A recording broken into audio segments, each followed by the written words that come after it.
जय हिंद, नमस्कार, आदाब, सत श्री अकाल। मैं आपका दोस्त भाई राजी सर। आज हम लोग चल रहे हैं एप्लीकेशन पे और आज हम लोग पढ़ेंगे आ धातु और उसके यौगिक। इससे पहले हम लोग पढ़ चुके हैं धातु और उसके यौगिक। उससे पहले कई चैप्टर हम लोग खत्म कर चुके हैं ना। और ये मतलब कि केमिस्ट्री खत्म होने के कगार पे है। आ धातु पढ़ाएंगे और आ धातु आज से मतलब जो भी है देखिए खत्म कर देंगे। और आ धातु के बाद आपको मिश्र धातु पढ़ाना है, तो मिश्र धातु पढ़ाएंगे और उसके बाद में कार्बन और उसके यौगिक। उसके बाद चैप्टर जो है हमारा समाप्त है। कार्बन और यौगिक के साथ में बहुलक जो है ना तो सारा चीज़ पढ़ा देंगे। तो आप लोग लगातार बने हैं, है ना। और सबका पीडीएफ जो है एप्लीकेशन पर मिल जा रहा है ना। कितना सुंदर से कितना मेहनत करते हैं पीडीएफ में, आप समझ सकते हैं। और इस चीज़ तो इतना तो पता चल गया होगा आप लोग के कि जितना मैं कंटेंट दे दिया उसके अलावे आपको इस द्वारी से दूसरे द्वारी जाने की आवश्यकता नहीं है। इतना आप जानते हैं अच्छे तरीक़ा से, है ना। और आपके लिए मैं मेहनत कर रहा हूँ, है ना। ये एनसीईआरटी किताब हो, स्टैंडर्ड बुक हो, प्रीवियस ईयर क्वेश्चन हो, सारा चीज़ मैं आपके लिए मेहनत कर रहा हूँ, है ना। तो आज चलेंगे आ धातु पर, है ना। पिछले क्लास में हम लोग पढ़े थे धातु, आज हम लोग पढ़ेंगे आ धातु। आ धातु, आ धातु तथा उसके यौगिक। आ धातु तथा उसके यौगिक। आ धातु पढ़ेंगे और उसके क्या पढ़ेंगे, यौगिक पढ़ेंगे। पहला इतना बात क्लियर। अवध सारणी में पढ़ाए थे तो अवध सारणी में, ठीक है, अवध सारणी में इस तरीके से बांटा गया था। ये अवध सारणी आपका क्या है, अवध सारणी सुनना है। एक काम करना नहीं, आराम से मैं आपको खोपड़ी में सेट करूंगा, है ना। आपका खोपड़ी में सेट करने के लिए मैं यहाँ पे रेडी हूँ। बोरन,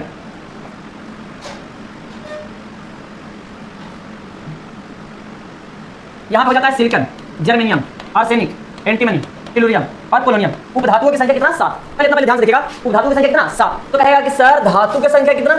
तो मैं बताया था धातु की संख्या 91। धातु की संख्या कितना है? 91। और यही सही है। आपको कोई बोलेगा 92, कोई बोलेगा 90, है ना। तो आपको इधर उधर के बातों में नहीं जाना, मैं प्रूव करके बताऊंगा। मैं प्रूव करके बताऊंगा कैसे है ना। 91 और ये हो गया 7। और इधर में जो होता है क्या होता है? आ धातु होता है, आ धातु। और धातुओं की संख्या कितना होता है? 20 होता है। कितना होता है? 20। 20 और 91 कितना हो गया? 111, 11 और 7 कितना? 118। तो आवर्त सारणी में तत्वों की संख्या जो है, तत्वों की संख्या 118 है। कितना? 118। 118 तत्व है जिसमें 91 धातु है और क्या आ धातु की संख्या 20 है और उपधातु की संख्या 7 है। उपधातु का कोई ट्रिक व्रिक यहाँ पर याद नहीं करना है ना। उपधातु की संख्या कितना है? 7 है। मैं धातु, आ धातु, उपधातु का एक गजब ट्रिक लाऊंगा और मिश्र धातु का भी एक गजब ट्रिक, अच्छा ट्रिक लाऊंगा जिसको आपको याद करने का झमेला खत्म हो जाएगा, है ना। तो ये तो समझ गए कि धातु, आ धातु, उपधातु। आ धातु कहाँ होता है? तो आवर्त सारणी के दाएं तरफ, आवर्त सारणी के दाएं तरफ ऊपर में, दाएं तरफ ऊपर में। जिसको अलग कौन करता है? अलग करता है उपधातु। एकमात्र हाइड्रोजन जो है आ धातु जो इस तरफ होता है। अब यहाँ से बढ़ेंगे हम लोग, कहेंगे आ धातु कहते किसको है। अब इसको एक तरफ पूरा रिपीट करवा देंगे एक बार फिर से, है ना। अब यहाँ कहेगा आ धातु किसको कहते हैं, तो कहेंगे वैसा पदार्थ, क्या बोलेगा? वैसा पदार्थ जो इलेक्ट्रॉन ग्रहण करके, इलेक्ट्रॉन ग्रहण करके ऋणात्मक हो जाए। कैसा हो जाए? ऋणात्मक हो जाए। इलेक्ट्रॉन ग्रहण करके ऋणात्मक हो जाए, हो जाए, हो जाए, हो जाए, उसे क्या कहेंगे? आ धातु कहेंगे। आ धातु कहेंगे। और मैं बताया था धातु के बारे में, तो एक बार ध्यान से सुनिएगा कि धातु क्या होता है। तो धातु जो है इलेक्ट्रॉन को त्याग करेगा और धनायन में परिवर्तन हो जाएगा। धातु जो होगा उस आघात वर्धनीय होगा, है ना, पीट के चौड़ा किया जा सकता है। तन्य होगा, है ना, सौंद्रेश होगा यानी कि ध्वनि युक्त होगा, है ना। इस प्रकार से हमने बताया था कि धातु जो है विद्युत का सुचालक होता है, उष्मा का सुचालक होता है। कुछ अपवादे हर जगह पे मौजूद रहते हैं। तब यहाँ से आ धातु का तो परिभाषा हो गया। ये क्या हो गया? आ धातु मतलब नॉन मेटल। क्या भाई? Non metal. एकदम बढ़िया तरीका से ध्यान दीजिएगा, समझ में आ जाएगा। इतना बात तो हो गया मेरे भाई। अब कहता है कि आ धातु कहेंगे किसको? आ धातु किसे बोलेंगे? तो कहेंगे कि जो इलेक्ट्रॉन क्या करेगा? त्याग करेगा, सॉरी इलेक्ट्रॉन ग्रहण करेगा। इलेक्ट्रॉन क्या करेगा? इलेक्ट्रॉन ग्रहण करेगा। उसके बाद में क्या होगा? ये साधारणतः मुलायम होता है। कैसा होता है? ये साधारणतः मुलायम होता है। कैसा होता है? मुलायम, है ना, मुलायम। लेकिन बोरन, बोरन, बोरन, उसके बाद में कार्बन, कार्बन में कौन सी? ग्रेफाइट और हीरा। ग्रेफाइट, हीरा, ये क्या होता है? कठोर होता है। बस मेरा सभी मुलायम होता है, लेकिन कार्बन, बोरन और ग्रेफाइट, हीरा, ये जो ग्रेफाइट और हीरा जो है, ग्रेफीन जो है, आज ग्रेफीन के बारे में मैं बताएंगे थोड़ा सा। ग्रेफीन जो है ये क्या होता है? तो कार्बन का ही क्या है? अपरूप है। कार्बन का ही क्या है? अपरूप है, कठोर होता है। उसके बाद में ये विद्युत का कुचालक होते हैं। कौन? आ धातु। आ धातु विद्युत का कुचालक होता है। आ धातु जो होता है किसका कुचालक होता है? विद्युत का कुचालक होता है। विद्युत का सुचालक होता है। लेकिन ग्रेफाइट जो होता है विद्युत का सुचालक होता है। लेकिन ग्रेफाइट विद्युत का सुचालक होता है।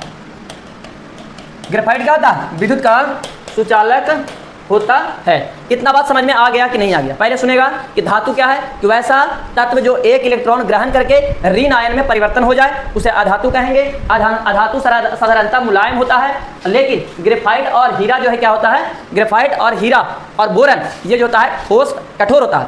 उसके बाद में कहेगा कि अगर आधातु की बात करेगा तो आधातु जो होता है ये तीनों अवस्था में होता है। आधातु कुछ होता है तीनों अवस्था में होता है। ये तीनों अवस्था कहने का मतलब ठोस, द्रव और गैस। ठोस, द्रव और गैस तीनों अवस्था में ये रहेगा। जैसा कि आप जानते हैं कि द्रव अवस्था में एकमात्र जो है वो कौन सा होता है? ब्रोमीन। कौन सा? ब्रोमीन जो है ये कैसा है? द्रव अवस्था में पाया जाता है। इतना बात अच्छा तरीका से समझ गए? यहाँ तक के कोई दिक्कत, समस्या, परेशानी है तो बोल सकते हैं ना। अब जब देखिए मुलायम होता है तो इसका द्रव्यनांक और क्वथनांक क्या होगा? निम्न होगा। इसका द्रव्यनांक क्वथनांक क्या होगा? निम्न होगा। तो लिखेंगे इसका द्रव्यनांक क्वथनांक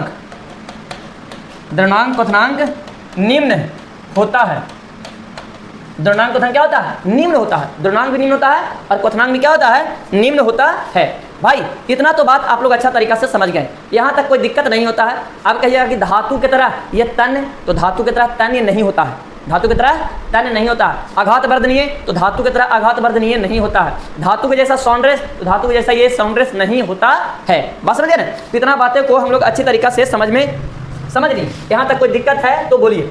अब कहता है कि सर ये अधातु के बारे में हो गया, अधातु के ये हो गया। अब कहता है कि अधातु के भौतिक गुण तो हम लोग देख लिए, तो स्टार पॉइंट तक लिखेंगे अधातु के रासायनिक गुण। अधातु में क्या? रासायनिक गुण। तो रासायनिक गुण क्या होगा? अधातु जो है किसी से अभिक्रिया करेगा तो क्या बनाएगा? तो कुछ रिएक्शन करेगा। अधातु भी रिएक्शन करता है। तो सबसे पहला कि अधातु धातु से भी अभिक्रिया कर सकता है। किससे अभिक्रिया करेगा? धातु से अभिक्रिया करेगा। फिर उसके बाद में एक चीज और मतलब सबसे पहले हम लिखते हैं कि अधातु के अम्लीय ऑक्साइड। इससे क्वेश्चन हमेशा पूछा जाता है, एकदम अच्छा तरीका से देख लीजिए, माइंड में सेट कर लीजिए। अधातु के अम्लीय ऑक्साइड। अधातु के अम्लीय ऑक्साइड। अम्लीय ऑक्साइड कौन सा होता है? CO2 होता है, NO2 होता है, SO2 होता है। ये क्या हो गया? अम्लीय ऑक्साइड होता है। किसका अम्लीय ऑक्साइड है? तो ये किसका? धातु का। एक और याद रखेंगे P2O5 है ना, ये जो है अम्लीय ऑक्साइड होता है। अच्छा, ये अगर अधातु की बात करें, अधातु के उदासीन ऑक्साइड, कुछ ऐसे ऑक्साइड है जो ना अम्लीय है ना क्षारीय है, उदासीन ऑक्साइड भी होता है। और जानते हैं कि धातु के जो ऑक्साइड होते हैं कैसे होते हैं? क्षारीय होते हैं। और अधातु का ऑक्साइड कैसे है? अम्लीय है। लेकिन यहाँ पर उदासीन हो जाएगा CO, NO है ना, N2O, H2O, ETC। ये सब कैसा? उदासीन ऑक्साइड है। किसका उदासीन ऑक्साइड है? तो हम कहेंगे किसका? तो अधातु का उदासीन ऑक्साइड है। अगर मान लीजिए कि अधातु अम्ल से अभिक्रिया करता है, जैसे अधातु जल्दी नमी से अभिक्रिया करबे नहीं करेगा, जल से अभिक्रिया नहीं करता। कौन? अधातु जल से अभिक्रिया नहीं करता। लिखेंगे अधातु जल से अभिक्रिया, अगर सल्फर है तो जल से अभिक्रिया नहीं करता है। अधातु किससे अभिक्रिया नहीं करता है? तो ये जल से अभिक्रिया नहीं करता है। इतना बात तो समझ में आ गया भाई। अगर मान लीजिए कि अधातु ऑक्सीजन से अभिक्रिया करेगा, अधातु, फिर से देखिए, आराम से देखने का प्रयास कीजिएगा, मजा आएगा, एकदम मजा आएगा। बस समझे? बार देखिए। एक चीज़ और है कि तुम लोग का एक रहता है कंप्लेन कि सर आप कमेंट नहीं पढ़ते। तो क्या कमेंट पढ़ें? मैं जो पढ़ा रहा हूँ आवाज़ देख रहा हूँ कि सही जा रहा है ना, बाकी सब चीज़ ठीक ठाक है, तो फिर दिक्कत क्या है ना? दिक्कत क्या है बोला जाए? दिक्कत क्या है? तो चलिएगा, तो यहाँ पर ध्यान दीजिएगा कि यहाँ पर क्या है? यहाँ पर क्या है? यहाँ पे अधातु का ऑक्साइड। अब कहेगा कि अधातु क्या? अधातु किससे? ऑक्सीजन से अभिक्रिया करेगा। अभिक्रिया तो ऑक्सीजन से अभिक्रिया करेगा तो ऑक्साइड बनाएगा। जैसे सल्फर प्लस ऑक्सीजन क्या बनाएगा? सल्फर डाइऑक्साइड बनाएगा, है ना। और सल्फर डाइऑक्साइड अगर ऑक्सीजन से अभिक्रिया करेगा तो क्या बनाएगा? सल्फर ट्राइऑक्साइड बनाएगा। क्या बनेगा? Sulphur trioxide. लेकिन सल्फर ट्राइऑक्साइड जनरली नहीं करता है, तो यहाँ पर दिया जाता है कौन सा? प्लैटिनम देते हैं या V2O5 देते हैं, वेनेडियम पेंटा ऑक्साइड, उत्प्रेरक के रूप में।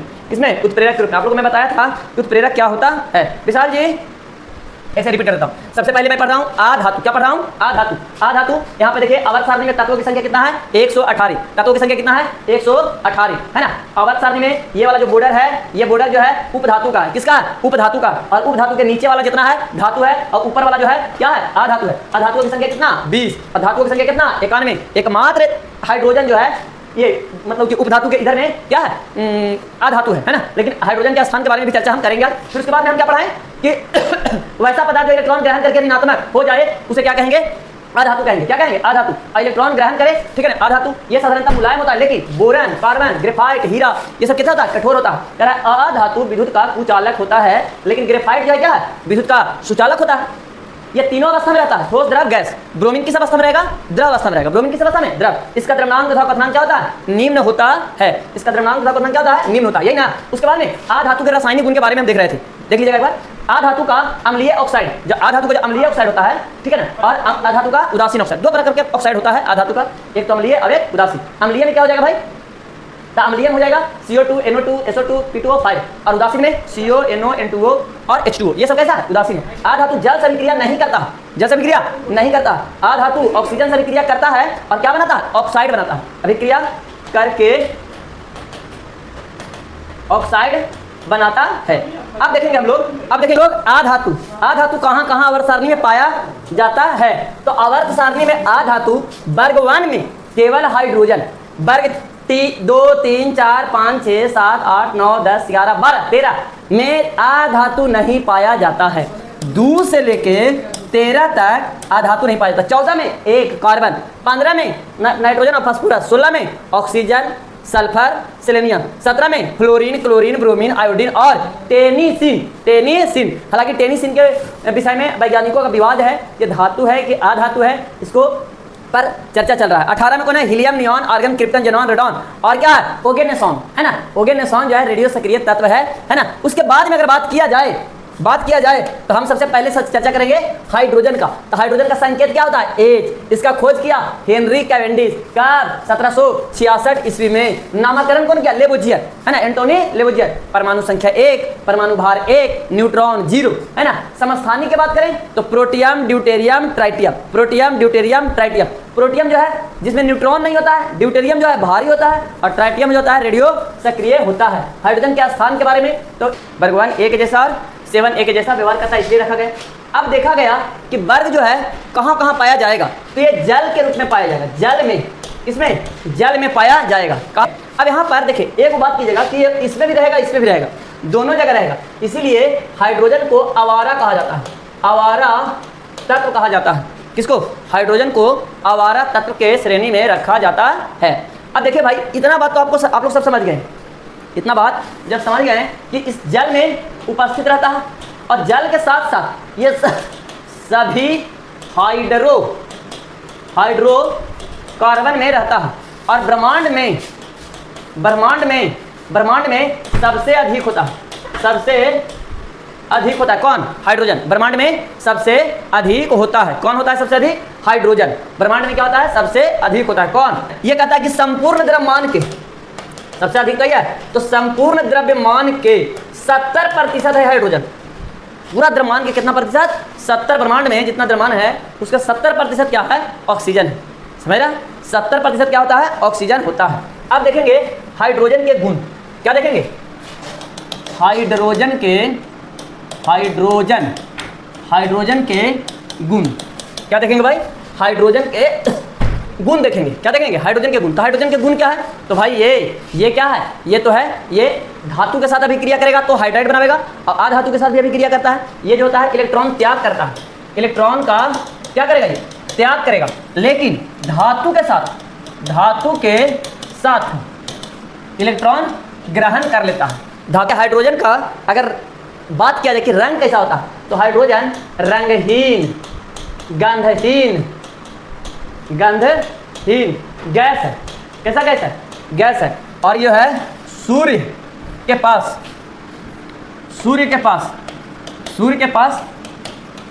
पास हाइड्रोजन जो है हीलियम में बदलता है, इसको कहते हैं संलयन।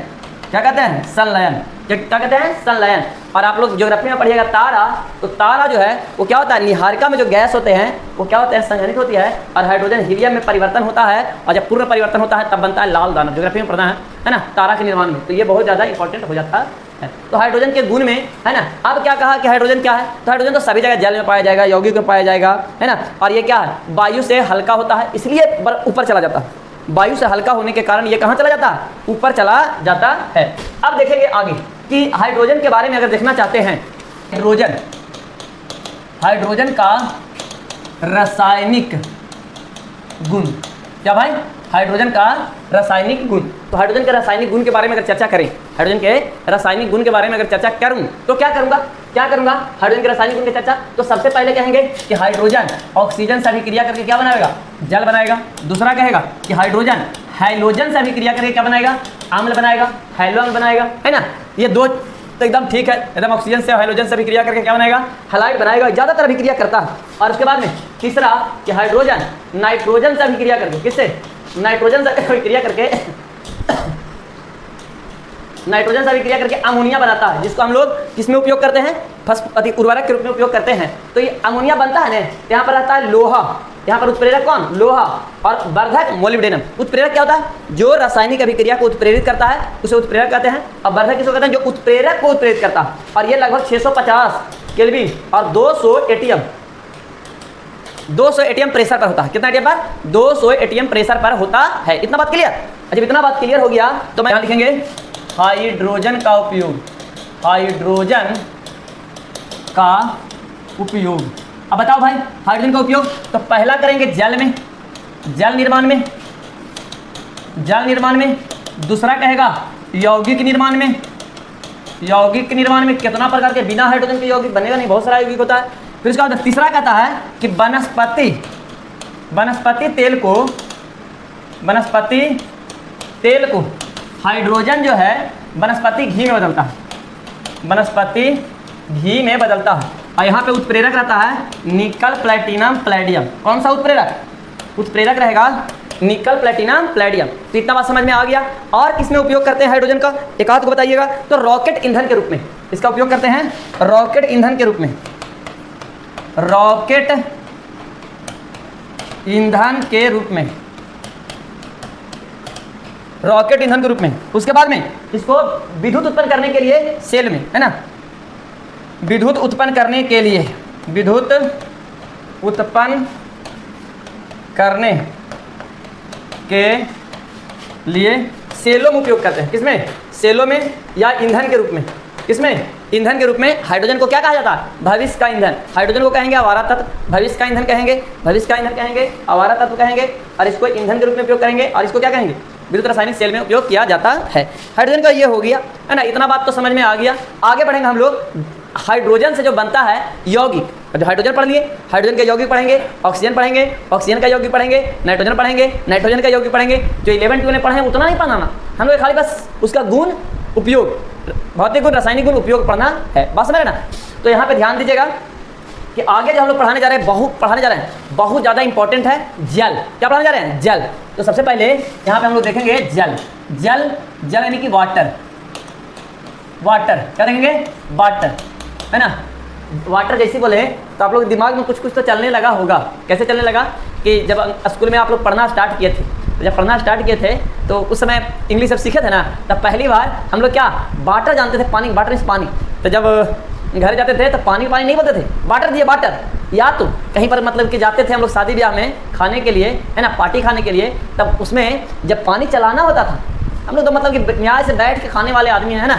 अब तो सिस्टम दूसरा हो गया, बफर सिस्टम, प्लेट लो, अब प्लेट में लेके खड़ा हो जाओ, खाओ, है ना। लेकिन आराम से बैठ जाते थे, पानी आता था, आराम से पूरी लीजिए, पूछा जाता था कि लीजिए।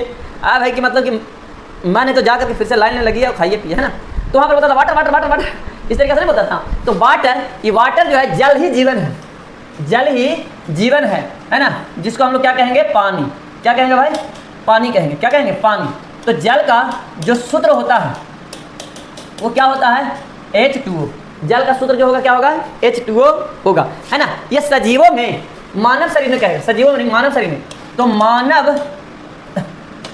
मानव, ये बहुत इंपॉर्टेंट है, मानव सही लिखा है ना, शरीर में 65% क्या होता है, जल होता है। और यदि मान लीजिए कि मानव ना कह के सजीव कह देगा तब भी मारेंगे 65%। या तो 65 ना दे तो आपको दे देगा, जानते हैं कितना, 65 70 से 60% से 70%, इस प्रकार से दे देगा मानव में। अगर कहेगा पौधों में जल का प्रतिशत, तो पौधा में जल का जो प्रतिशत है, मानव में जल का प्रतिशत 65, पौधा में 90% होता है।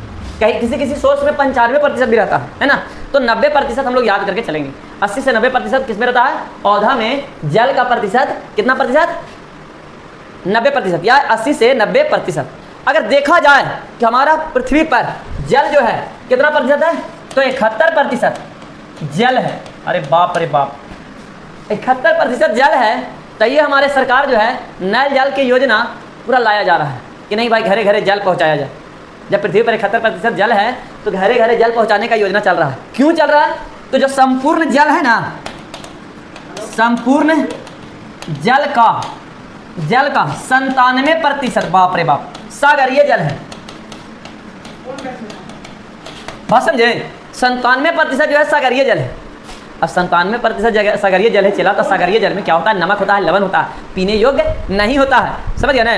एक तो और महाकुंभ में जाकर के सब नहा के सब कचरा धो धा के चलाया, तो पीने योग्य नहीं होता है। 3 से 3.5%, 3 से 3.5% जल जो होता है शुद्ध होता है, शुद्ध होता है। जो पीने से मतलब कि 3.5% जो झील में रहेगा, कहाँ रहेगा, झील में रहेगा, नदी में रहेगा, तालाब में रहेगा, तालाब में कहाँ रहेगा, तालाब में रहेगा, बर्फ के रूप में रहेगा, और भौमिक जल, भौमिक जल जो हम लोग निकालते हैं ना समरसेबल बोरिंग से, तो भौमिक जल ये सब कितने प्रतिशत में है, ये 3 ही से 3.5% में है। इसीलिए पीने योग्य जल की कमी है ना, पीने योग्य जल की कमी है। इसमें भी 3 से 3.5% भी बर्फ के रूप में हिमालय पर जमा है ना, उन्हें अटलांटिक में जमा है। तो 3% जल ही है जिसमें हम लोग पीते हैं। इसलिए कहता है कि save water and save life, है ना। लाइफ को अगर सेव करना है तो जल को सेफ रखिए, जल को क्या कीजिए, सेव कीजिए। बात समझ रहे ना। तो इतना बात तो समझ में आ गया।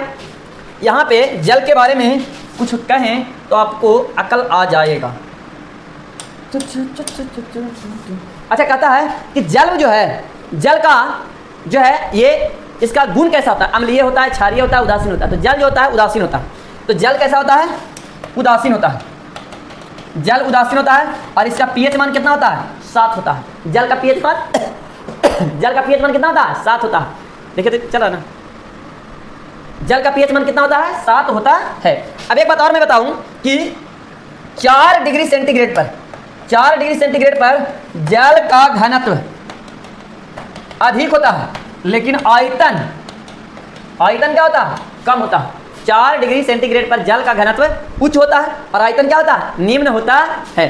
कोई दिक्कत, समस्या, परेशानी, तो जो भी था जल से रिलेटेड बात मैं बता दिया। और जल जो है तीनों अवस्था में रहेगा, ठोस, द्रव, गैस, ये बताए किए थे, है ना जी। जल के बारे में ये भी बता चुके हैं आप लोग को कि जल जो है ठोस, और ठोस से द्रव, और द्रव से गैस, गैस से द्रव, और द्रव से ठोस, ये तीनों अवस्था में रहेगा। और द्रव से ठोस बनेगा कितना पर, 0 डिग्री सेंटीग्रेड ताप, 0 डिग्री सेंटीग्रेड ताप पर जल बनेगा। अब कहता है कि जल का प्रकार, जल के बारे में हो गया कि जल का सूत्र क्या होगा सर, H2O होगा। लेकिन भारी जल कहेगा तो D2 होगा, भारी जल कहेगा तो D2 होगा। अभी हम बताते हैं इसके बारे में, भारी जल क्या होता है। जल का प्रकार कहता है मुलायम जल, कठोर जल, मृदु जल, है ना। बस समझे। तो जल का तो बहुत प्रकार है, लेकिन जो इंपॉर्टेंट है आपको मैं बताऊंगा, कोई दिक्कत। अब यहाँ देखिएगा कि मानव शरीर में कितना प्रतिशत, 65% जल होता है। पौधों में जल कितना होता है, 80 से 90%। 71% जल होता है। पूरा पृथ्वी पर जल का प्रतिशत कितना है, 71% जल है। फिर उसके बाद में संपूर्ण जल का 97% सागरीय है। 3 से 3.5% जल जो है शुद्ध है, जो पीने योग्य है ना। जो है झील, नदी, तालाब, बर्फ और भौमिक जल के रूप में है, 3.5% जो हम लोग पीते हैं। जल उदासीन होता है, इसका पीएच मान 7 होता है। 4 डिग्री पर इसका घनत्व उच्च होता है, आयतन निम्न होता है। ये तीनों अवस्था में पाया जाता है। और 0 डिग्री सेंटीग्रेड पर इसे क्या किया जाता है, इसे क्या किया जाता है, इसे ठोस में बदला जाता है। आगे देखेंगे जल का प्रकार, क्या देखेंगे, जल का प्रकार। ए भाई, जल के प्रकार तो हम लोग बताते हैं पहले भारी जल।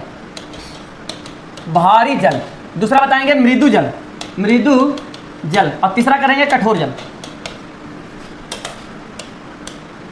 ये कठोर जल तो याद रखना है एनी हाउ, कठोर जल को हमेशा याद रखना है। क्यों याद रखना है, किससे क्वेश्चन आता है। जल कितने प्रकार के, 3 प्रकार के, भारी जल, मृदु जल और कठोर जल। भारी जल, मृदु जल, कठोर जल। भारी जल के बारे में बताते हैं, इसका जो सूत्र होता है ना, ये सूत्र होता है इसका D2O। क्या होता है, D2O भारी जल। क्या होता है, D2O भारी जल। इसका आणविक द्रव्यमान जो होता है 20 होता है। और इसको जो है भारी जल को हम लोग उपयोग करते हैं मंदक के रूप में। किसमें, नाभिकीय रिएक्टर में, नाभिकीय रिएक्टर में मंदक के रूप में उपयोग करते हैं। किसमें, मंदक के रूप में उपयोग किया जाता है। भारी जल का उपयोग मंदक के रूप में किया जाता है। और इसका खोज किया कौन, इसका खोज किया था यूरे। कौन किया था, यूरे तथा वासबर्न, यूरे तथा वासबर्न। वासबर्न ने कब किया, तो 1932 ईस्वी में। ध्यान दीजिएगा, खोज कौन किया, यूरे। भारी जल का खोज यूरे तथा वासबर्न कब किया, 1932 ईस्वी में। कब किया, 1932 ईस्वी में। 1932 ईस्वी में भारी जल का खोज किया गया, है ना। चलिए आगे जो है, अब हम इसका पढ़ेंगे दूसरा मृदु जल। तो ये भारी जल तो हो गया। अब मृदु जल के लिए मैं कलर चेंज कर लेता हूँ। ये मृदु जल, मृदु जल किसको कहेंगे, तो कहेगा वैसा जल जो साबुन के साथ झाग बनाता है, यानी कहने का मतलब फेन बनाता है। यानी कहने का मतलब किसमें, मैग्नीशियम, कैल्शियम का कार्बोनेट क्लोराइड सल्फाइड नहीं है। कार्बोनेट सल्फाइड क्लोराइड नहीं है, तो हम उसको क्या कहेंगे, मृदु जल कहेंगे। क्या कहेंगे, मृदु जल। फिर से सुनिएगा कि मृदु जल किसको कहेंगे, वैसा जल जो साबुन के साथ क्या बनाए, झाग बनाए। साबुन के साथ क्या बनाए, झाग बनाए, उसको क्या कहेंगे, मृदु जल बोलेंगे। क्या बोलेंगे, मृदु जल बोलेंगे। अब मृदु जल में क्या होता है, कैल्शियम मैग्नीशियम का क्लोराइड और तथा सल्फेट और कार्बोनेट, क्लोराइड सल्फेट और कार्बोनेट ये नहीं होता है। अब हमको पढ़ना है क्या, कठोर जल। क्या पढ़ेंगे, कठोर जल। तो आगे लिखेंगे कठोर जल, यहाँ से लिखेंगे कठोर। कितना डिटेल पढ़ा देंगे चला कि कोनो दिक्कत ना होगा। कठोर जल, कठोर जल का हो जाएगा हार्ड वाटर। क्या हो जाएगा, हार्ड वाटर। हार्ड वाटर किसको कहेंगे, बताइए, हार्ड वाटर किसको कहेंगे, कहेंगे वैसा जल। क्या बोलेंगे, वैसा जल जो साबुन के साथ फेन नहीं बनाता है। वैसा जल जो साबुन के साथ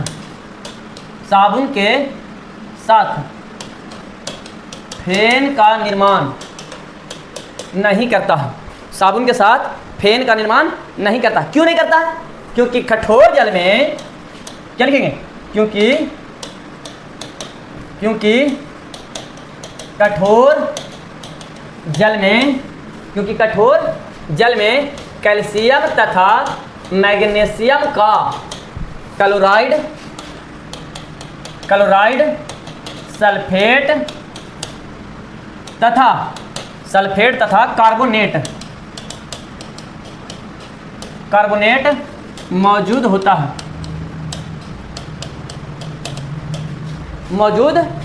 है ना। अब यहाँ पे कठोर जल 2 प्रकार के होता है। कठोर जल किसको कहेंगे, जो साबुन के साथ फेन नहीं बनाएगा। बोलो, कठोर जल किसे कहेंगे, जो साबुन के साथ फेन नहीं बनाएगा, उसको क्या कहेंगे, कठोर जल कहेंगे। क्या कहेंगे, कठोर जल कहेंगे। कठोर जल क्यों होता है, तो जल में कैल्शियम और मैग्नीशियम का क्लोराइड और सल्फाइड और कार्बोनेट होता है ना। तो कठोर जल 2 प्रकार के, यहाँ देखेंगे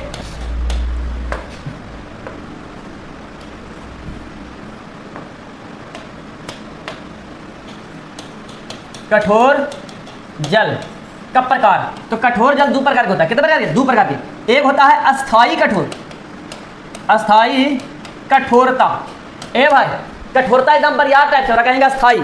और एक हो जाएगा अस्थाई कठोरता। क्या बोलेंगे, अस्थाई कठोरता। एक हो गया अस्थाई कठोरता और अस्थाई कठोरता। अस्थाई कठोरता जो है ना, ये किसके कारण होता है, तो कैल्शियम तथा मैग्नीशियम के क्लोराइड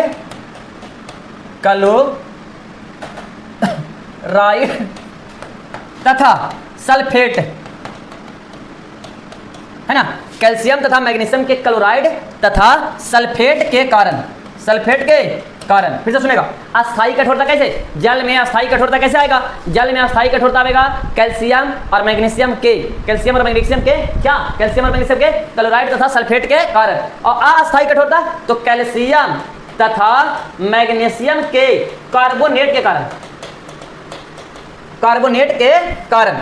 अब कहता है कि सर कठोरता दूर कैसे किया जाएगा, तो इसका कठोरता दूर कैसे किया जाएगा, तो बोलो बबुआ कठोरता दूर कैसे किया जाएगा, इसका कठोरता दूर कैसे करेंगे, तो इसको कठोरता दूर करने के लिए क्या करेंगे, इसका कठोरता दूर करने के लिए हम लोग क्या करेंगे, आराम से कुछ नहीं, आराम से कुछ नहीं, इसको गर्म कर देंगे, गर्म करके कठोरता दूर किया जा सकता है, ठीक है। या तो चूना पानी, कैल्शियम हाइड्रोक्साइड मिला करके, और कैल्शियम हाइड्रोक्साइड मिलाते हैं तो उसको कहते हैं कलार्क विधि।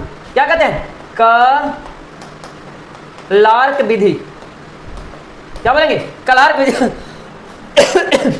लेकिन अस्थायी कठोरता को कैसे दूर करेंगे, अस्थायी कठोरता को दूर कैसे करेंगे वो देखेंगे। सबसे पहले इसको गर्म करने से नहीं होगा, और तो गर्म कर दिया या कैल्शियम हाइड्रोक्साइड मिला दिया तो हो गया, लेकिन एकरा जो है दूर करने के लिए क्या करेंगे, इसमें डालेंगे calcium carbonate, sorry sodium carbonate. इसमें क्या मिलाया जाएगा, इसमें सोडियम कार्बोनेट। सोडियम कार्बोनेट क्या होता है, धोने वाला सोडा, Na2CO3। इसको मिला करके और गर्म करेंगे, इसको मिला करके गर्म करेंगे तो अस्थायी कठोरता दूर हो जाएगा। या तो एक विधि का नाम मैं बता रहा हूं आपको, विधि है प्यूमिट विधि, है ना, प्यूमिट परम्यूट विधि, परम्यूट विधि, क्या भाई, परम्यूट विधि। परम्यूट विधि से हम दूर करते हैं। इसमें क्या करते हैं, जियोलाइट मिलाया जाता है। क्या मिलाया जाता है, जियोलाइट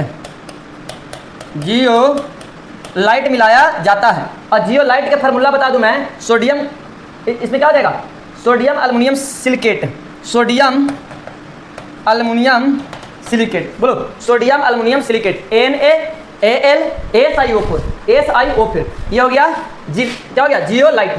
ये क्या हो गया भाई, ये हो गया जियोलाइट। क्या हो गया, जियोलाइट। फिर से सुनेगा कि जल कितने प्रकार के, 3 प्रकार के, जल कितने प्रकार के, 3 प्रकार के। भारी जल कहेंगे D2O, परमाणु द्रव्यमान 2, नाभिकीय रिएक्टर में मंदक के रूप में खोज कौन किया, यूरिया तथा वाष्पबर्न, कब किया, 1932 में। फिर उसके बाद बताया मृदु जल। मृदु जल कैसे कहेंगे, वैसा जल जो जल के साथ क्या बनाए, झाग बनाए, झाग मतलब फेना बनाए साबुन के साथ। क्यों, यानी में कैल्शियम मैग्नीशियम का जो क्लोराइड कार्बोनेट सल्फेट नहीं होता है। फिर बताएं कठोर जल, तो जो झाग नहीं बनाएगा, क्यों नहीं झाग बनाता है, तो एकरा में कैल्शियम और मैग्नीशियम का कार्बोनेट और सल्फेट होता है। कार्बोनेट और क्या होता है, सल्फेट होता है। एक चीज मैं बता दे रहा हूं कि आप लोग को लाल पियर हरियर मैं बोर्ड पर ही दिखा देता हूं, तो रोड पर चलते लाल पियर हरियर नहीं देखिएगा। ये एक बात तो शायद समझ में रखिए कि रोड पे नहीं दिखाता, मैं यहीं पे दिखा देता हूं आपको। तो कठोर 2 प्रकार के, एगो अस्थाई एगो अस्थाई। अस्थाई कठोरता कब आएगा, जब जल में कैल्शियम और मैग्नीशियम के क्लोराइड और सल्फेट मिले होंगे, क्लोराइड और सल्फेट मिले होंगे। और अस्थाई कठोरता कब आएगा, जब कैल्शियम मैग्नीशियम के कार्बोनेट मिले होंगे, तो अस्थाई क्या जाएगा, अस्थाई। और क्लोराइड और सल्फेट मिला होंगे तो अस्थाई। इतना बात समझ में आ गया, यहाँ तक कोई दिक्कत समस्या परेशानी है तो बोल दीजिए, है तो बोल दीजिए। एगो है अगला हाइड्रोजन परऑक्साइड, हाइड्रोजन परऑक्साइड, साफ है हाइड्रोजन परऑक्साइड। लेकिन उससे पहले मैं बता देता हूँ हाइड्रोजन परऑक्साइड, थोड़ा सा देख लीजिए। हाइड्रोजन परऑक्साइड, हाइड्रोजन परऑक्साइड, इसका सूत्र क्या हो जाएगा भाई, इसका सूत्र हो जाएगा H2O2। क्या हो जाएगा सूत्र, H2O2। परऑक्साइड किसको कहते हैं, जब ऑक्सीजन बंध बनाए, ऑक्सीजन बंध बनाए तो उसको क्या कहेंगे, परऑक्साइड। ऑक्सीजन बंध बनाए तो क्या कहेंगे, परऑक्साइड कहेंगे। इसका खोज किया था थेनॉर्ड। कौन किया था, थेनॉर्ड। इसका खोज किया था, खोज किया कौन, थेनॉर्ड किया। कब किया, 1818 ईस्वी में इसका खोज किया था। ये जो है, ये रंग इसका जो होता है ना, हल्का नीला रंग का होता है। ये इसका रंग जो होता है, ऐसे तो रंगहीन होता है, लेकिन रंग जो है ये द्रवित अवस्था में, द्रव अवस्था में नीला रंग का होता है, हल्का नीला रंग का होता है। कैसा होता है, हल्का नीला रंग का होता है। अच्छा, अब इसका उपयोग देख लेते हैं। इसका उपयोग, हाइड्रोजन परऑक्साइड का उपयोग देख लीजिए। हाइड्रोजन परऑक्साइड का उपयोग,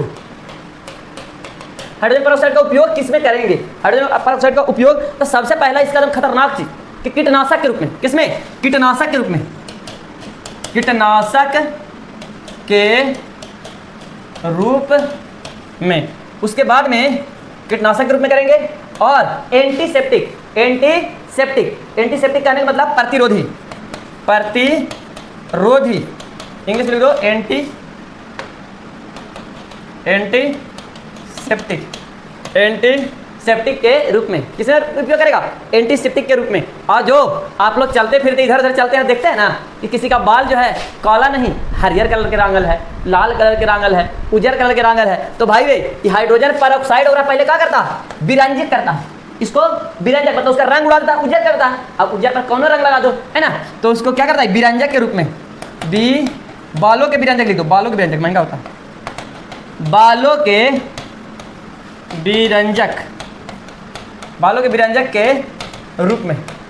विरंजक के रूप में इसका उपयोग किया जाता है।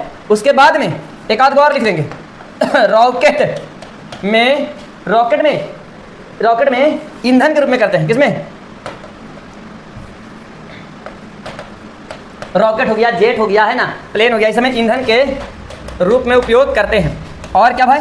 इसका ऑक्सीकारक के रूप में भी उपयोग करते हैं, ऑक्सीकारक के रूप में। इतना बात समझ में आ गया? अब देखो हम बताए थे आपको, यहाँ ध्यान दीजिएगा, यहाँ पे थोड़ा सा ध्यान दीजिएगा कि मैं क्या बताया, मैं क्या बताया। सो पहले देखो, बोले वर्ग 1 में हाइड्रोजन, क्या भाऊगा? बोलो ना भाऊगा, हाइड्रोजन। तो अभी जो हम पढ़ाए हैं हाइड्रोजन के बारे में पढ़ाएं। हाइड्रोजन के यौगिक दो गो, एगो जल, एगो हाइड्रोजन परऑक्साइड। हाइड्रोजन परऑक्साइड का उपयोग बता दें कि बालों को विरंजक में, कीटनाशक में, है ना, एंटीसेप्टिक में, प्रतिरोधी में, है ना। अब देखो देखना हमको carbon, nitrogen, phosphorus, oxygen, sulphur, selenium, fluorine, chlorine, bromine, iodine, और यहाँ पर टेनिसिनियम, है ना, टेनिसिन, और फिर helium, neon, argon, krypton, xenon, radon और ओगेनेसॉन। अब इसको सभी को देखेंगे, लेकिन मैं आपको एक क्या करता हूँ, यहाँ पर एक चीज़ मैं बताता हूँ कि मैं बताता हूँ कि यहाँ पे आ जाइए, आपको डायरेक्ट देखिए किस तरीके से पूरा डिटेल चलेगा, लेकिन एक बार थोड़ा सा रिपीट कर लीजिए। बाकी नोट्स में आपको सब अच्छा तरीके से लिखा हुआ रहेगा। चलिए देखिएगा, यहाँ देखिएगा, थोड़ा इसको छोटा कर लेता हूँ शुरू से। हाँ चलिए, तो यहाँ ध्यान दीजिएगा, ध्यान देंगे हम लोग। यहाँ पर क्या कहता है कि कार्बन, सबसे पहले यहाँ पर देखेंगे कार्बन के बारे में। किसके बारे में? अरे यार, हो ब्लैक, आजा काले बुगला। यहाँ पर कार्बन के बारे में देखेंगे। किसके बारे में? कार्बन के बारे में। तो कार्बन सबसे प्राचीन ज्ञात तत्व है, और कार्बन का उपयोग करते हैं किसमें? कार्बन 14 समस्थानिक को जीवाश्म ईंधन के पता लगाने में उपयोग करते हैं। कार्बन जो है, यहाँ घिसा पिटा बात है कि आवर्त 2 वर्ग 14 पी ब्लॉक के तत्व है ना। इसका रासायनिक प्रतीक के जो है C है, इसका परमाणु संख्या 6 है, और परमाणु भार 12 है, और अवस्था इसका ठोस है ना। ये जो क्रिस्टलीय जो होता है षष्ठ कोणीय होता है ना। गलनांक क्वथनांक दे दिया है। फिर उसके बाद में अगर आगे बढ़े तो कहता है कि कार्बन जो है चतुस्संयोजी, यानी 4 संयोजकता होता है। कितना संयोजकता? 4 संयोजकता होता है। कितना? 4 संयोजकता होता है। उसके बाद में ये जो है आपस में क्या करता है? कोवैलेंट बॉन्ड बनाता है। क्या बनाता है? कोवैलेंट बॉन्ड बनाता है। देखिए, इसीलिए मैं लिख के पढ़ाता हूँ। सारा कंटेंट मेरे पास ये इस तरीके से है, लेकिन मैं इस तरीके से नहीं पढ़ाना चाहता हूँ। क्यों? उसका एकमात्र रीजन है कि आपको मजा नहीं आएगा। आप खुद देख लीजिए कि क्या, लेकिन उतना इंपॉर्टेंट नहीं है। बस खाली मैं एक बार रिपीट कर देता हूँ, आप उसको एक नज़र देख लीजिएगा तो अच्छा रहेगा। अब देखिएगा कि यहाँ पे ये कार्बन जो है कोवैलेंट बॉन्ड बनाता है। क्या बनाता है? कोवैलेंट बॉन्ड बनाता है। कैटेनेशन पावर सबसे ज्यादा होता है कार्बन परमाणु का। यहाँ पे बॉन्डिंग स्ट्रक्चर, तो कार्बन के जो अपरूप होता है, कार्बन के अपरूप तो कौन होता है? हीरा होता है। क्या होता है? हीरा। ये सबसे कठोर होता है। क्या होता है? सबसे कठोर होता है हीरा। और एक होता है हीरा जो है शुद्ध हीरा, रंगहीन होता है, पारदर्शी होता है। ये पट्टी से पट्टी दिखेगा, शीशा नहीं है। बस समझे? और जल में ये अविलेय होता है। अगर हीरा जल में विलेय रहेगा तो दिक्कत नहीं बाबू, पनिया में बिल आ जाएगा हीरा। उतना महंगा हीरा है ना। हीरे का उपयोग किसमें करते हैं? आभूषण निर्माण में करते हैं। पत्थर, कांच, रत्नों को काटने में भी उपयोग करते हैं इसका। आगे ग्रेफाइट देख लीजिए, तो ग्रेफाइट भी हीरा के समान कार्य करता है ना। कार्बन है, और इसका जो है प्रसंकरण, इसका प्रसंकरण जो होता है sp2 होता है। किसका? sp2। कार्बन का प्रसंकरण sp3 हर जगह पे। लेकिन यहाँ पे क्या होता है? ग्रेफाइट में पूछेगा कि कार्बन का प्रसंकरण तो sp2 होता है, और ये मुलायम होता है, और ये भंगुर होता है, चिकने होता है। बाकी एक चीज़ है, विद्युत के सुचालक होता है। क्या होता है? विद्युत के सुचालक होता है। एक हम लोग आ जाएंगे ग्रेफीन। ये ग्रेफीन क्या होता है? तो ग्रेफीन जो है ना, ये कार्बन का ही अपरूप है। ये नया वर्जन खोजा गया चीज़ है। और ग्रेफीन का जो है ये एक बिमीय होता है, 2 बिमीय होता है। ये त्रिविमीय नहीं होता, लंबाई चौड़ाई ऊंचाई नहीं होता। इसमें खाली होता है लंबाई और चौड़ाई होता है। क्या होता है? लंबाई और चौड़ाई। ये पतला परत होता है। ये सबसे स्ट्रॉन्गेस्ट मटेरियल है, पूरा स्ट्रॉन्ग है, बहुत ज़्यादा स्ट्रॉन्ग है ना। सबसे इसका पतला चीज़ जो है, इसको तोड़ने में बहुत मुश्किल होगा। ग्रेफीन का उपयोग किसमें करते हैं? तो चार्ज होने योग्य बैटरी सौर सेलों में, किसमें चार्ज होने वाला जो बैटरी होता है उसमें और सेलों में इसका उपयोग किया जाता है। कोई दिक्कत? अब भाई मेरे यहाँ पे आगे बढ़ जाते हैं, है ना। आगे क्या कहता है यहाँ पे कि नाइट्रोजन जो है पृथ्वी के वायुमंडल में सर्वाधिक कितना प्रतिशत? 78% पाया जाता है। नाइट्रोजन कितना प्रतिशत? 78% पाया जाता है। अब देखिए नाइट्रोजन 78% पाया जाता है, ठीक है ना। ये कहाँ होता है? पी ब्लॉक का तत्व है ना। कौन खोज किया इसको? 1772 ईस्वी में स्कॉटलैंड के वैज्ञानिक थे। कौन? Daniel Rutherford. ये सब नहीं पूछता है बट क्या कीजिएगा, है ना। मटेरियल बना हुआ तो दिखा दी। ये डेनियल रदरफोर्ड है ना, जिसका खोज किया था। उसके बाद में अगर देखा जाए तो नाइट्रोजन का उपयोग उर्वरक के रूप में, बीज जहर बनाने के रूप में नहीं। यूरिया उर्वरक होता है, नाइट्रोजन होता है। यूरिया खा जाओ पटपटा जाएगा, है ना। यूरिया बकरी में खाए लगी देता है, ढकनी में गेहूं मिला कर खाता है, बकरी मर जाता है ना। बकरी नहीं बकरी क्या कीजिएगा, है ना। तो विस्फोटक पदार्थ बनाने में TNT ट्राई नाइट्रो ग्लिसरॉल का उपयोग करते हैं ना हम लोग विस्फोटक पदार्थ बनाने में। कहता है रेसिंग कारों तथा वायुयानों को टायरों में भरा जाता है। जो ट्रक होता है, साइकिल होता है, उसमें कौन सा गैस भरा रहता है? नाइट्रोजन भरा रहता है। कौन सा गैस? वायुमंडल में सबसे ज्यादा नाइट्रोजन तो भरा हो जाएगा, नाइट्रोजन। दलहनी फसलों के जड़ों में कौन होता है? राइजोबियम आदि होता है, जो नाइट्रोजन को वायुमंडल से क्या करता है? खींचता है, स्थिरीकरण करता है। चिप्स के पैकेट में जो आप लोग चिप्स खाते हैं ना, 5 रुपया 10 रुपया लगाते हैं, मात्र 5 को 6 को रहता है, यहाँ से यहाँ तक भी नहीं पहुँचता, है ना। अमाशय तक नहीं पहुँचता है। वो ओइसोफेगस होता है ना हमारा, ग्रास नली, उसी में अटकल रह जाता है। मैं कहता है कि कंटिन्यू ना पार हुआ, वही हुआ कि अमाशय तक नहीं पहुंच पाया, तो भूख कहाँ से मिटेगा? ओकरा में भरल रहता है ना, वो नाइट्रोजन रहता है। कौन सा रहता है? नाइट्रोजन रहता है। समझ में आ रहा? अब नाइट्रोजन के यौगिक, तो नाइट्रोजन के यौगिक एक है अमोनिया। क्या है? अमोनिया है। ये रंगहीन है किंतु तेज गंध वाली है। इसका निर्माण नाइट्रोजन और हाइड्रोजन से होता है हैबर विधि द्वारा। हैबर विधि की चर्चा मैं कर दिया हूँ कि हैबर विधि में लोहा उत्प्रेरक का उपयोग किया जाता है। तो उसके बाद में नाइट्रिक अम्ल जो है, ये जो है प्रबल अम्ल है। कैसा अम्ल है? प्रबल अम्ल है, बस समझे। और इसको जो है सोना और प्लेटिनम धातु को इसको क्या करता है? अभिक्रिया कराने के लिए उपयोग करते हैं इसको, है ना। इसका उपयोग डायनामाइट, ट्राई नाइट्रोटोलिन, TNT विस्फोटक पदार्थ बनाने में उपयोग किया जाता है।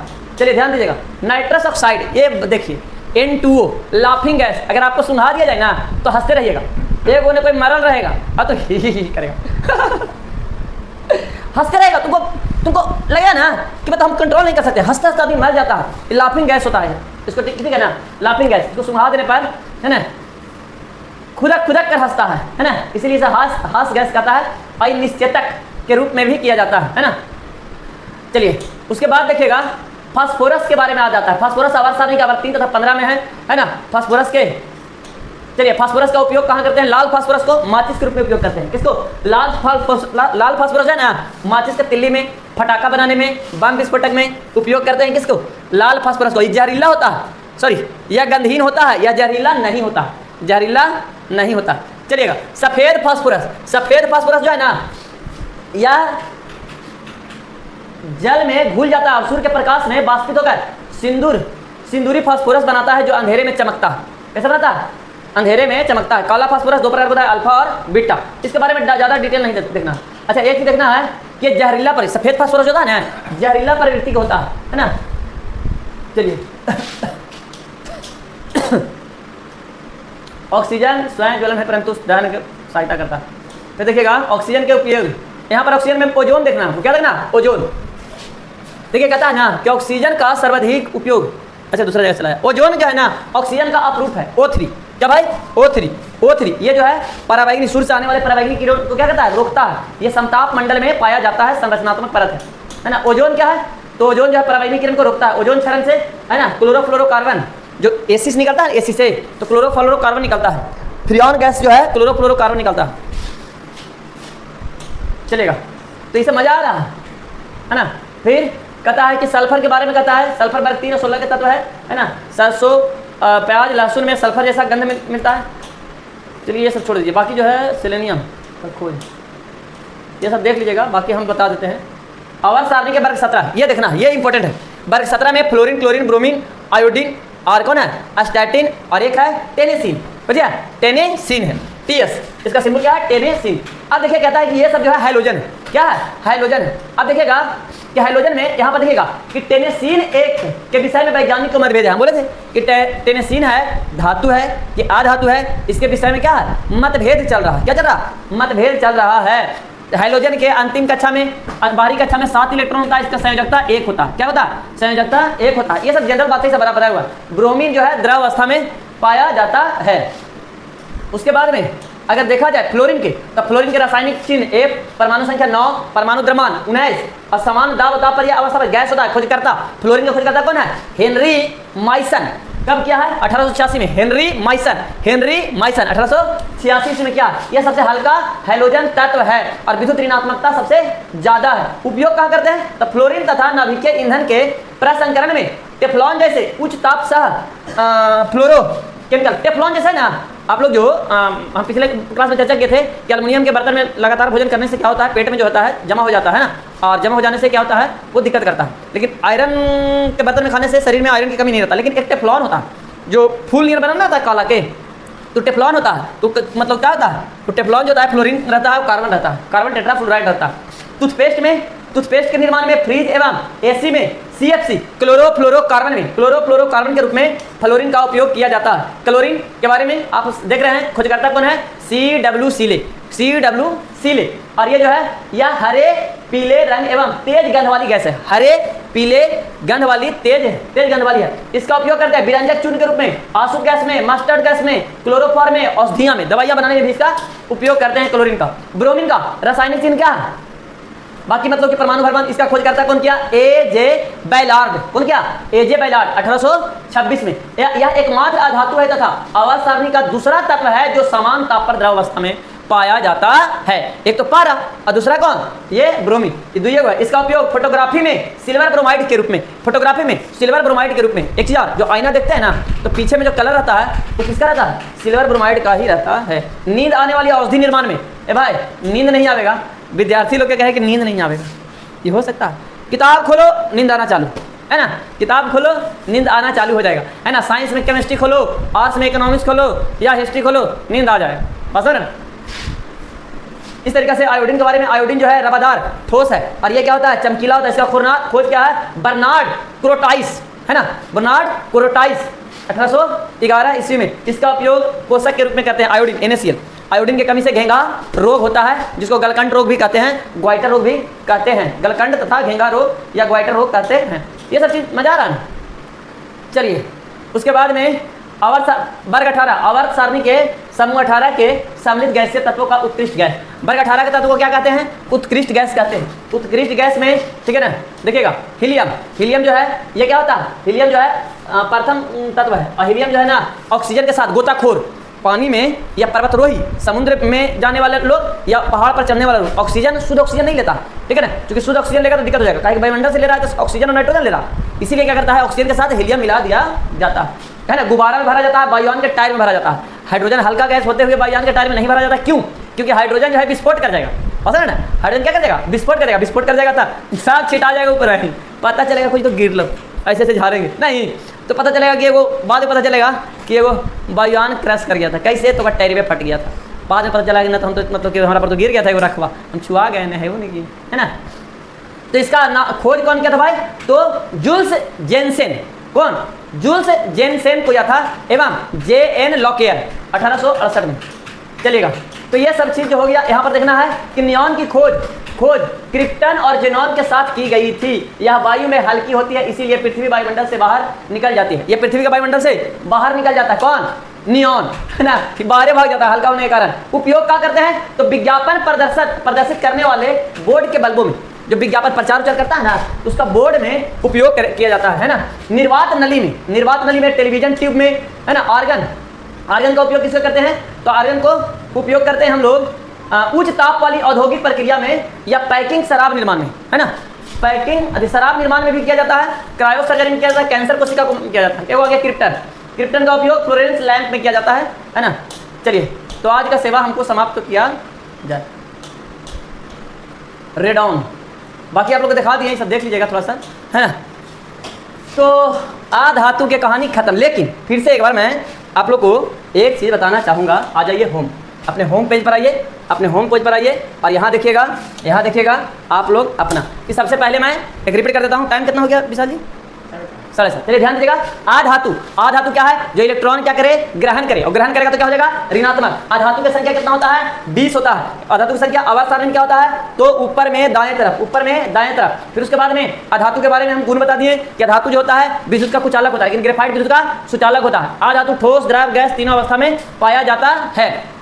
उसके बाद में इसका द्रव्यमान तथा क्वथनांक निम्न होता है, ये जो है तीनों अवस्था में पाया जाता है। फिर उसके बाद में बोले थे कि आधातु का जो ऑक्साइड होता है कैसा होता है, अम्लीय, लेकिन कुछ जो होता है उदासीन होता है, कुछ उदासीन होता है। जल, आधातु जल से अभिक्रिया नहीं करता है, आधातु ऑक्सीजन से अभिक्रिया करके ऑक्साइड बनाता है। फिर आधातुओं की बताए थे कि वर्ग 1 में हाइड्रोजन, वर्ग 14 में कार्बन, वर्ग 15 में नाइट्रोजन फास्फोरस, वर्ग 16 में ऑक्सीजन सल्फर और सेलेनियम, 17 में फ्लोरीन क्लोरीन ब्रोमीन आयोडीन और टेनिसिन, और 18 में helium neon argon krypton xenon radon और ओगेनेसॉन। क्या हो जाएगा, ओगेनेसॉन। उसके बाद में इसके बाद बताएं क्या, हाइड्रोजन के बारे में बताएं, हाइड्रोजन का क्या क्या गुण है। उसके बाद में हाइड्रोजन का उपयोग बताएं, है ना, इसका रासायनिक गुण बताएं, हाइड्रोजन का उपयोग। उसके बाद में हम लोग जल पढ़ें, मेन जो है यहाँ पे जल के बारे में बताएं कि जल का सूत्र होता है H2O।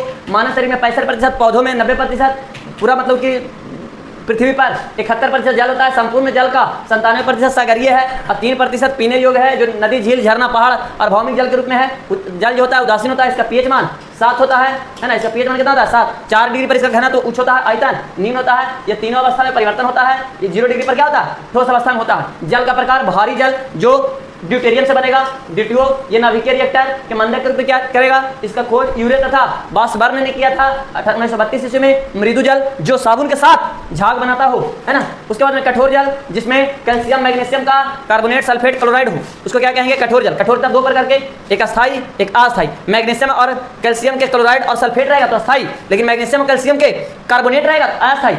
कार्बोनेट अस्थाई को दूर करने के लिए मात्र गर्म करेंगे या चूना पानी देंगे तो कठोरता दूर हो जाएगा, लेकिन अस्थाई कठोरता को दूर करने के लिए क्या मिलाना पड़ेगा, सोडियम कार्बोनेट या जियोलाइट। क्या पता, यह परम्यूट विधि कहते हैं, क्या कहते हैं, परम्यूट विधि कहा जाता है। फिर बताएं हाइड्रोजन परऑक्साइड H2O2 खोज किया थेनार्ड 1818 ईस्वी में। रंग होता है नीला रंग का होता है। यह कीटनाशक के रूप में, प्रतिरोधी के रूप में, बालों को रंजक में और रॉकेट के ईंधन के रूप में इसका उपयोग किया जाता है। उसके बाद फिर उधर पढ़ ली।